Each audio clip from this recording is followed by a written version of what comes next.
Amravati crime ब्रांचने पुन्हा एकदा धडक कारवाई करत अवैध धंद्यांवर मोठा आळा घातलाय। राजापेठ पोलीस स्टेशन हद्दीत सुरू असलेल्या कुंटणखाना पोलिसांनी उद्ध्वस्त केलाय।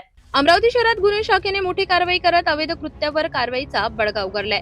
क्राईम पोलीस निरीक्षक संदीप चव्हाण यांच्या नेतृत्वात पथकाने राजापेठ पोलीस स्टेशन हद्दीतील सातुर्णा MIDC शिलांगण रोड परिसरातील भव्यदीप अपार्टमेंट येथे अचानक धाड टाकली। या धाडीत फ्लॅटमध्ये सुरू असलेल्या कुंटणखाना उघडकीस आला।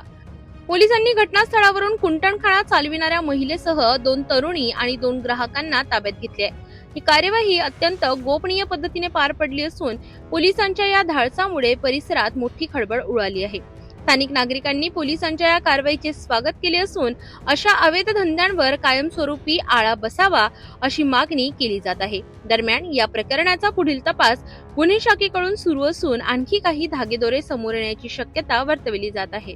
अमरावतीत पुन्हा एकदा गुन्हे शाखेची धडक कारवाई पाहायला मिळाली आहे।